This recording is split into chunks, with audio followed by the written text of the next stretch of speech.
I'm going to quickly touch on duration and bonds. I know I earlier touched on duration specifically in the earlier part of these recordings where we spoke about Macaulay and modified durations. Those are the things I'm still going to be talking about here. But now I'm going to be going a bit deeper as how it relates to bond. Yeah. So, and I'm going to tell you first of all, please, a warning. Always remember that duration is not the same thing. No, not the same as the bond tenor. Please take note. No. Yeah. Because I see students making that confusion. They are not the same, though they are very related. Because the longer the tenure of the bond, the longer the duration. Yeah. So rather they are directly proportional. Let me put it like that. So which means a bond with the longer tenure will definitely have higher duration than the short tenure bonds. Yeah. And what are they measuring? There are two types of duration that we're going to be looking at, yeah, which you are used to. Remember, we have the one I call the Macaulay and the modified duration. And though both of them are ways of measuring risk related to bonds, but they are looking at two different things. Macaulay duration for itself is measuring the weighted average time. If you remember, this is measuring the weighted average time it takes to recover all the cash flow from a bond. And what are those cash flows that we're talking about? We're talking about the principal redemption and the coupon interest. Whereas modified duration is measuring sensitivity of price. So sensitivity of bond price to changing interest rate. Changing interest rate. So which means this one is looking at how much change do you see when interest rate is changing. And I put that question on the left to quickly refresh your memory on how we usually calculate this. Remember, for Macaulay duration, I gave you 3 steps. I said the first thing is you need to get the present value of all the cash flows every year. Then once you have that, add it together, multiply by the number of years it takes to recover each of those cash flows. Then once you do that, add it together, and then you divide by the total PV of those cash flows. Yeah, we can put those 3 steps in practice again. I know I did that in previous video, but we can do it with this question. So quickly, we're going to plot our years. We're going to have year 1, year 2, year 3, year 4, and year 5. Yeah, then we have our cash flows. So for year 1, 10% coupon bond. So every year that'll be $10. But last year that'll be coupon and interest, so 110. So you need to calculate the PV for each year. Remember, you just remember this is your formula. Future value into 1 plus R raised to power minus N. Future value is this cash flows. R is your rate, which has been given in the question to be 10.7. Then you can calculate PV. So if you put that formula for each of this year, yeah, for the first year, it's going to be 10 into bracket 1 plus 10.7% raised to power minus 1. And that should give you 9.03. If you do the same thing for year 2, that will be raised to power minus 2 here. The cash flow is still 10, and it's going to be 8.15. All like that, 7.4.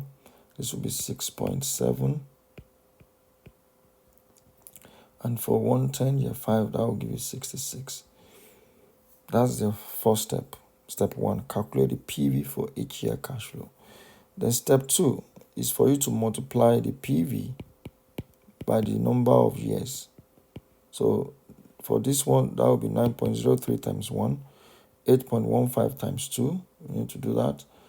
Likewise, you need to do for each of those years. Get a calculator and please press it out. You need to practice this. So for each present value, you multiply by the number of years that it takes to recover it. So for 9.03 is 1 year, so that's 9.0 times 1. 8.15 was recovered in year 2, so that is times 2, and that will be 16.3. Then 7.4 times 3, that would be 22.1. Then year 4 will be 26.6 because it's 6.7 times 4. Then 66 times 5 will be 330. Then I said step 3 is to add all of this together. Yeah, and divide it by add all of this together. So which means you need addition of step 1 and step 2. So step 3 is addition of step 2 divided by sum of step 1. And that will give you, in step 2, if you sum it together, you have 404. And step 1, if you sum it together, you're going to have 97 thereabout. Yeah, which you align with your price. And you can see that is the same thing as price. And that will give you Macaulay duration of 4.2. So that's your Macaulay duration. Yeah, for modified duration, pretty easy because that is just your Macaulay duration divided by 1 plus R.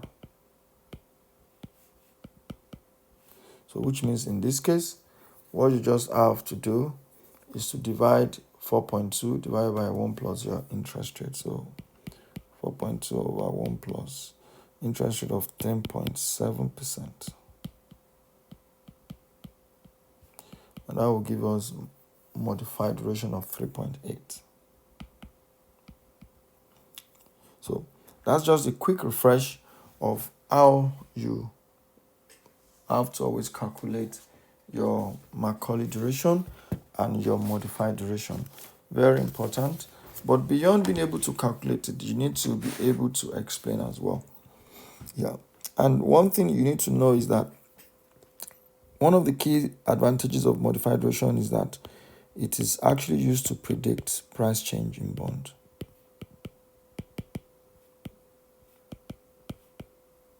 So because we said it measures sensitivity, which means it can tell you how price of the bond will change when interest rate is changing. But how do you do that? You need to use a formula, which is change in price equals to the negative modified duration times change in interest rate times the current price of the bond. Everything divided by 1 plus interest rate.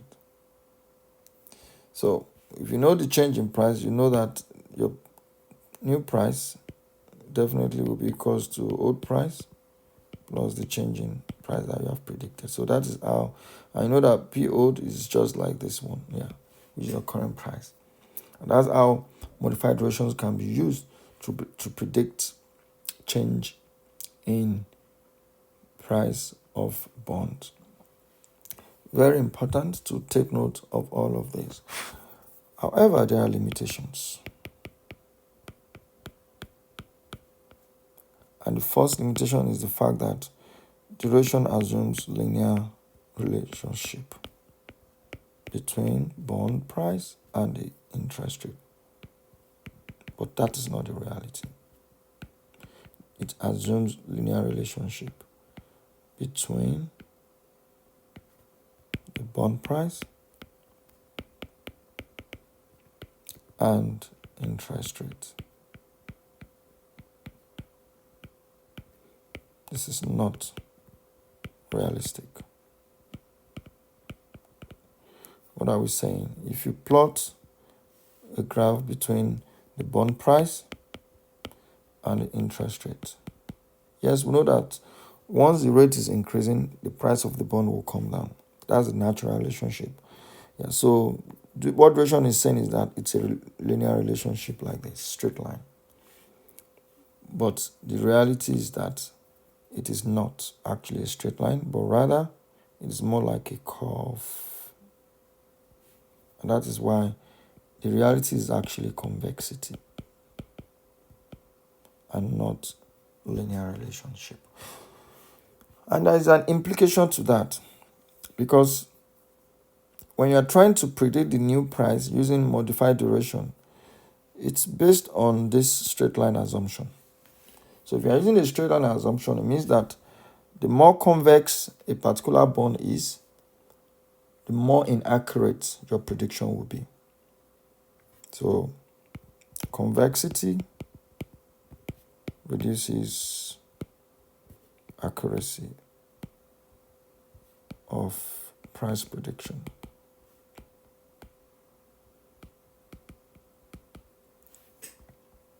That is given because the more curvy the graph is in reality, the far away it is from your assumption. Imagine if you even have a bond that is even super curved, say so far away from straight line. Yeah, and that makes it even more inaccurate. Very important to know that. Yeah. Another limitation is the fact that this is only useful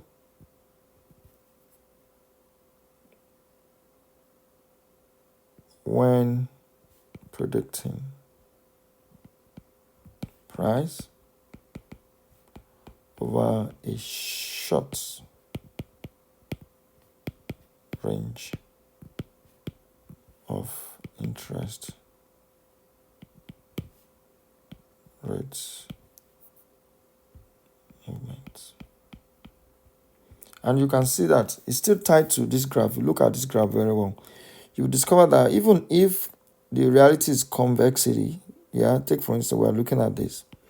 If you look at a small change in interest rate and you trace it back, you discover that from this point to this point is almost linear. So which means you might be a bit accurate.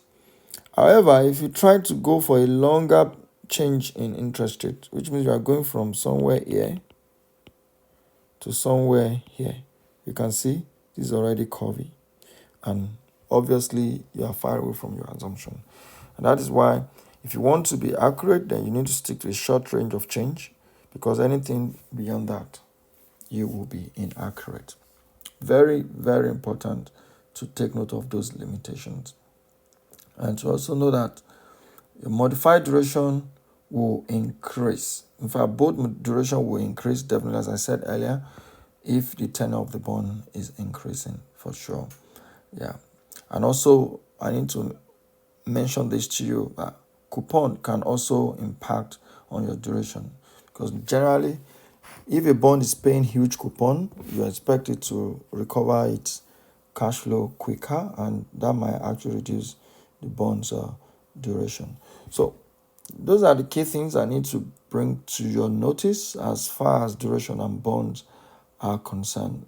You need to be comfortable, able to explain it, the implications of duration with bonds, and likewise the limitations with trying to predict the bond price change when interest rate is changing.